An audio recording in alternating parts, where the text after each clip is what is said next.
রাজধানীতে আবারও ভূমিকম্প অনুভূত। বাইপাইল নয়, আজকের ভূমিকম্পের উৎপত্তিও নরসিংদীতে। একই দিনে নির্বাচন ও গণভোট করা ইসির জন্য চ্যালেঞ্জ, জানালেন সিইসি। বিচার বিভাগ ব্যর্থ হলে রাষ্ট্র ও গণতন্ত্র ব্যর্থ হয়, বললেন প্রধান বিচারপতি। গণভোটের হ্যাঁ বা না মানুষ বুঝতে পারছে না, জানালেন মির্জা ফখরুল। নির্বাচনের রেকর্ড সংখ্যক আন্তর্জাতিক পর্যবেক্ষক থাকবে, ইসি সানাউল্লাহ। ভুটানের সঙ্গে দুটি সমঝোতা স্মারক সই। ব্রাজিলের সাবেক প্রেসিডেন্ট বলসোনারো বাড়ি থেকে গ্রেফতার। হোয়াইট হাউসে ট্রাম্প মামদানি বৈঠক, সৌহার্দ্যের বার্তা দুপক্ষের। জয়ের সুবাস নিয়ে চতুর্থ দিন শেষ করল বাংলাদেশ। রাজধানীতে আবারও ভূমিকম্প অনুভূত হয়েছে। শনিবার সন্ধ্যা ৬টা ৫ মিনিটে এ ভূমিকম্প অনুভূত হয়। এর মাত্রা ছিল ৩.৭। এর আগে শনিবার সকাল ১০টা ৩৬ মিনিটেও দেশে ভূমিকম্প অনুভূত হয়। মৃদু ওই ভূমিকম্পের উৎপত্তিস্থল ছিল নরসিংদীর পলাশে, রিক্টার স্কেলে যার মাত্রা ছিল ৩.৩। তারও আগে গতকাল শুক্রবার দেশে ৫.৭ মাত্রার ভূমিকম্প আঘাত হানে। আজ সকালেও দেশে ভূমিকম্প হয়েছে বলে জানিয়েছে বাংলাদেশ আবহাওয়া অধিদপ্তর। শনিবার সকাল ১০টা ৩৬ মিনিটে নরসিংদীর পলাশে মৃদু ভূমিকম্প অনুভূত হয়।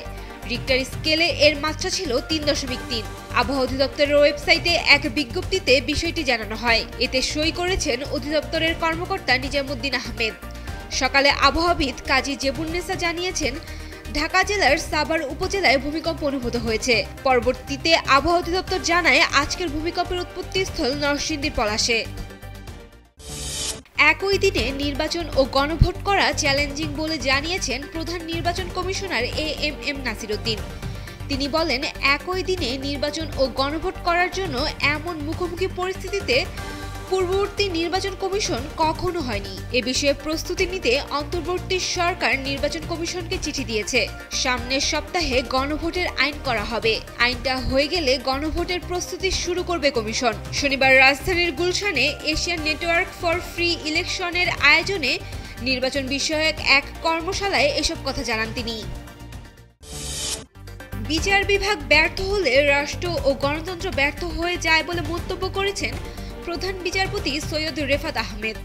এছাড়া সংবিধান নির্বাচক হয়ে যায় এবং মানুষের আশা ধ্বংস হয় বলেও মন্তব্য করেন তিনি। শনিবার সকালে রাজধানীর এক হোটেলে বে অফ বেঙ্গল কনভারসেশনে তিনি মন্তব্য করেন।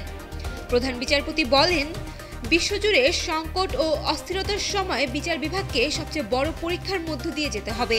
বিচার বিভাগের সংস্কার শুধু সৌন্দর্যবর্ধক নয়, এটি রাষ্ট্রের ন্যায় ও গণতন্ত্রকে টিকিয়ে রাখার সংগ্রাম। গণভোট নিয়ে এখনও মানুষ বুঝে উঠতে পারেননি বলে মন্তব্য করেছেন বিএনপির মহাসচিব মির্জা ফখরুল ইসলাম আলমগীর। তিনি বলেন, পিআর দেশের মানুষ বোঝে না, পিআরের সঙ্গে আমরা পরিচিত নই। গণভোটের হ্যাঁ বা না মানুষ বুঝতে পারছে না। ১৫ থেকে ১৬ বছর একটা ভয়াবহ দানবীয় সরকার ছিল। নিজের লোক দলের লোক বসাতে গিয়ে সব প্রতিষ্ঠান ধ্বংস করে দিয়েছে। শনিবার দুপুরে আইডিইবির মাল্টিপারপাস হলে তিনি এসব কথা বলেন। আসন্ন ত্রয়োদশ জাতীয় সংসদ নির্বাচন একটি ঐতিহাসিক নির্বাচন হবে। এর মাধ্যমে গণতন্ত্রের পুনঃসূচনা হবে। এই ঐতিহাসিক নির্বাচনের সাক্ষী হতে রেকর্ড সংখ্যক আন্তর্জাতিক পর্যবেক্ষক অংশ নেবেন। অংশীদার সংস্থাগুলোর অনুরোধে স্থানীয় পর্যবেক্ষকদের বয়স কমানো হয়েছে, তবে তাদের অভিজ্ঞতার ঘাটতি পূরণে আরও প্রশিক্ষণ দরকার।